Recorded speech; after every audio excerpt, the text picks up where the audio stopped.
दुनिया को मिला दूसरा चांद। ये चांद कब नमूदार होगा, आइए जानते हैं।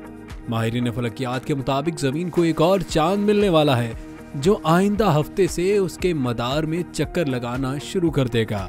जमीन का अपना चांद तो 4 अरब साल से मौजूद है, लेकिन ये मिनी मून सिर्फ 2 महीने तक ही जमीन के मदार में चक्कर लगाएगा, जिसके बाद 2055 में इसकी दोबारा जमीन के मदार में आमद मुतवक्के होगी। फलकियात के माहिरीन के मुताबिक ये नया चांद दरअसल एक छोटा सा सैयारचा है जिसे अमरीकी खलाई तहकीकी इदारे नासा के साइंसदानों ने रवां बरस अगस्त में एक तहकीक के दौरान दरियाफ्त किया था।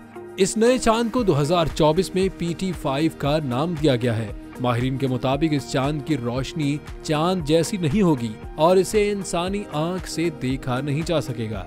सिर्फ खास सलाहियत रखने वाली टेलीस्कोप और दूरबीन से ही देखा जा सकेगा।